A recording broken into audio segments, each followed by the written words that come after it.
हिंदी में यूपीएससी की तैयारी से संबंधित प्रोग्राम्स को देखने के लिए सब्सक्राइब करें स्टडी IQ IAS हिंदी। नमस्कार, बहुत बहुत स्वागत है आप सभी का स्टडी IQ IAS हिंदी में। मेरा नाम है अतुल जैन।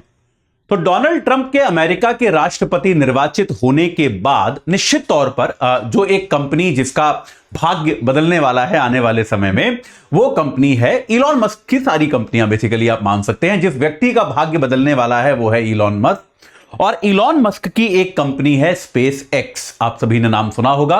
दुनिया में, अंतरिक्ष की दुनिया में ये लीडिंग कंपनी मानी जाती है। बहुत ही शानदार टेक्निकल कंपनी है। अंतरिक्ष यानों को, सैटेलाइट्स को लॉन्च करती है, जो उपग्रह हैं उनको कक्षाओं में छोड़ती है। बहुत ही बड़ी जानी मानी कंपनी है। तो स्पेस एक्स का भारत का जो इसरो है, इसरो के साथ एक स्पेस एक्स की डील हुई है, जिसके तहत भारत का जो GSAT-20 होने वाला है, जो भारत का एक बहुत बड़ा उपग्रह होने वाला है GSAT-20, उसका लॉन्च जो है वो इसरो खुद नहीं करेगा, बल्कि उसका लॉन्च जो है अब स्पेसएक्स कंपनी करेगी। तो ये क्या डील है, इसमें क्या हुआ है, स्पेसएक्स के साथ इसरो क्या क्या काम कर रहा है, ये सारे डिटेल्स मैं आपको बताऊंगा अगले 5 मिनट के अंदर। लेकिन उसके पहले आपको बता दूं कि भाई, अगर आप यूपीएससी की तैयारी के लिए पुस्तकें खरीदने में इंटरेस्टेड हैं, आपको लगता है कि यार यूपीएससी की तैयारी के लिए हमको किताबें खरीदनी है, किताबें तो लगती ही हैं, ये बात सही है। तो भाई, आपके लिए एक बहुत ही अच्छा एक यहां पर ऑफर है कि आप अगर हमारी 18 किताबों का सेट जो है वो आप AJ लाइव कोड लगाकर खरीद लेते हैं, तो आपको न्यूनतम दामों पर ये 18 किताबें मिल जाएंगी। और इसके साथ आपको एक भी किताब और नहीं खरीदनी पड़ेगी। अगर आपने ये सेट खरीद लिया तो बस आपकी तैयारी हो गई, आपको कुछ भी और नहीं खरीदना पड़ेगा। सब कुछ आपका इसी में सम्मिलित हो जाएगा। जो भी आपको चाहिए सब इसमें आ जाएगा, कुछ भी आपको अतिरिक्त नहीं लेना पड़ेगा। और अगर आप NCERT पढ़ने को लेकर चिंतित हैं कि भाई NCERT की पुस्तकों को कैसे पढ़ा जाए, तो फिर आपका ये 5 किताबों का एक कलेक्शन हम लेके आए हैं। तो NCERT की जो 5 किताबें होती हैं, history, geography, polity, economics, science and technology, उनमें क्या चीजें काम की हैं, क्या चीजें काम की नहीं है, ये हमने एनालिसिस कर लिया है। सारी काम की चीजें रख दी हैं, बेकार की चीजें निकाल दी हैं।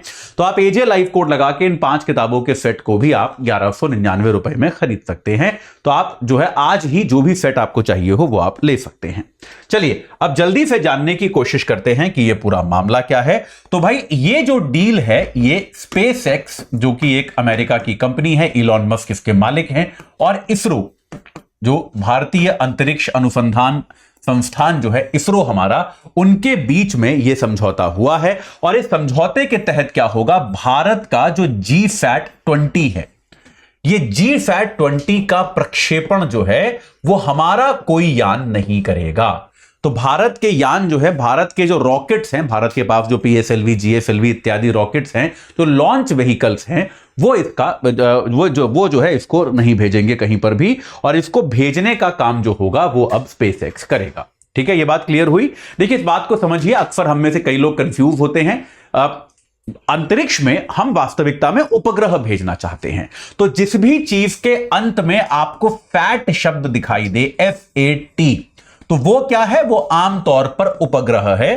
क्योंकि फैट जो है वो सैटेलाइट का ही शॉर्ट फॉर्म होता है, ये उपग्रह है। हम अंतरिक्ष में उसको छोड़ना चाहते हैं कि वो पृथ्वी की परिक्रमा करेगा वगैरह, जो भी ऑब्जर्वेशन करना है वो ये करने वाला है। और इसके अलावा, लेकिन इसको ऊपर लेके कौन जाएगा? तो इसको ऊपर लेके जाने का काम जो होता है वो होता है लॉन्च व्हीकल का, जिसको हिंदी में कहते हैं प्रक्षेपण यान। ठीक है, तो आप जो PSLV, GSLV जो आप सुनते हो, ये लॉन्च व्हीकल्स हैं। तो ये दो चीजें अलग अलग हैं। अक्सर मैंने देखा है विद्यार्थी इनमें कंफ्यूज होते हैं। मतलब आप ऐसा समझ लीजिए कि यान जो होता है ये एक प्रकार की टैक्सी है, जिसमें बैठकर सैटेलाइट जो है वो अपनी कक्षा तक जाता है। काम हमें सारा सैटेलाइट से करवाना होता है, ये बात क्लियर है। हालांकि लॉन्च व्हीकल को बनाना भी अपने आप में बहुत तकनीकी काम है, बहुत ज्यादा एक्सपर्टीज इसमें लगती है, लेकिन तब भी काम हमको सैटेलाइट से करवाना होता है। तो भारत का ये जो GSAT-20 है, ये क्या है, ये उपग्रह है, क्योंकि इसमें क्या आ रहा है, सैट आ रहा है। ठीक है, ये उपग्रह है। इसका वजन जो है वो 4700 किलोग्राम है। 4700 किलोग्राम का है ये। और भारत के जो प्रक्षेपण यान हैं, हमारे पास अभी जो लॉन्च व्हीकल्स हैं उनके लिए यह बहुत ज्यादा भारी है। यानी कि भारत के पास अभी जो प्रक्षेपण यान हैं उनमें इतने भारी उपग्रह को ऊपर कक्षा में स्थापित करने की क्षमता नहीं है। तो यह बात तो तय थी कि भारत इसमें किसी न किसी विदेशी संस्थान, विदेशी संगठन की मदद लेगा। भारत के पास रूस की मदद लेने का विकल्प था, लेकिन यह रूस यूक्रेन युद्ध के चक्कर में भारत जो है इस समय रूस की मदद उतना नहीं लेना चाहता। चाइना की मदद तो भारत ऑब्वियसली नहीं लेगा। हमारे चाइना के साथ संबंध कैसे हैं आपसे छुपे नहीं है, और तो भाई ये बात क्लियर है। तो रूस से आप जो है मदद लेंगे नहीं, अभी लेंगे नहीं, युद्ध के कारण चाइना के साथ संबंध अच्छे नहीं है। तो हमारे पास अमेरिका एक विकल्प बचा था। इसीलिए ये क्या होगा, अब GSAT-20 का प्रक्षेपण जो होगा वो स्पेसएक्स का एक लॉन्च व्हीकल है, स्पेसएक्स का एक प्रक्षेपण यान है जिसका नाम क्या है, फैल्कॉन 9। एक फैल्कॉन 9 नाम का उनका प्रक्षेपण यान है। यह अब हमारे GSAT-20 को लेकर अंतरिक्ष में जाएगा। यह GSAT-20 को उसकी कक्षा में स्थापित करेगा। यह बात क्लियर है। तो भाई ये जो है GSAT-20 14 वर्ष तक काम करेगा, लेकिन हमारा जो डील है स्पेसएक्स के साथ वो यही है कि भाई हम जो है फैल्कॉन 9 का यूज करके अपने GSAT-20 को अंतरिक्ष में भेजेंगे। भारत के इसरो का इस डील का, माफ कीजिएगा, इस डील का जो कुल माना जा रहा है वॉल्यूम अभी क्लियर नहीं है, लेकिन यह कहा जा रहा है कि 60 से 70 मिलियन डॉलर के आसपास का भारत इस पर खर्चा करेगा। यानी कि लगभग इतने का ये कॉन्ट्रैक्ट है जो हमने स्पेसएक्स को दिया है।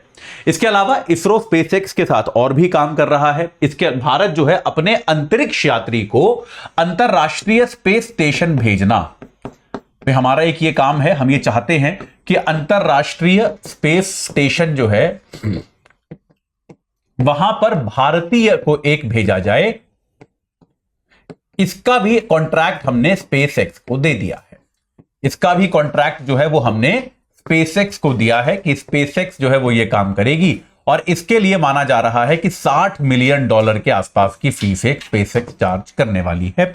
तो डोनाल्ड ट्रंप के राष्ट्रपति बनने के बाद यह माना जा रहा है कि इसरो के साथ या अन्य देशों की, खास तौर पे भारत की जो स्पेस की इंस्टीट्यूशन है, ऑर्गेनाइजेशन है इसरो, उसके साथ स्पेसएक्स का जो व्यापार है, जो सहयोग है वो और बढ़ सकता है। इसकी पर्याप्त संभावनाएं मानी जा रही हैं। ठीक है, लेकिन अभी के लिए GSAT-20 वाली डील की गई है। GSAT-20 क्योंकि हम डोमेस्टिकली अपने देश के संसाधनों से उसको नहीं भेज सकते थे, तो इसीलिए हम उसको अब जो है एक फैल्कॉन 9 का प्रयोग करके भेजेंगे। ठीक है, चलिए, तो अभी के लिए इतना ही। इसमें कुछ भी नया होगा तो मैं आपको सूचित करूंगा, आपको बताऊंगा। और उसके पहले आपको बता दूं जाने के पहले कि अगर आप NCERT की तैयारी करना चाहते हैं तो हमारी 5 किताबों का सेट है, आप AJ लाइव कोड लगाकर ले सकते हैं। NCERT में केवल काम की चीजें रखी गई हैं, जो चीजें काम की नहीं है उनको हमने छोड़ दिया है, तो आपका समय बचेगा। और अगर आप UPSC की तैयारी के लिए कौन सी पुस्तकें पढ़नी है इस बात को लेकर चिंतित हैं, तो हमारा 18 किताबों का सेट भी आप AJ लाइव कोड लगाकर खरीद सकते हैं, प्राप्त कर सकते हैं। इस चर्चा से जुड़ने के लिए आप सभी का बहुत बहुत धन्यवाद।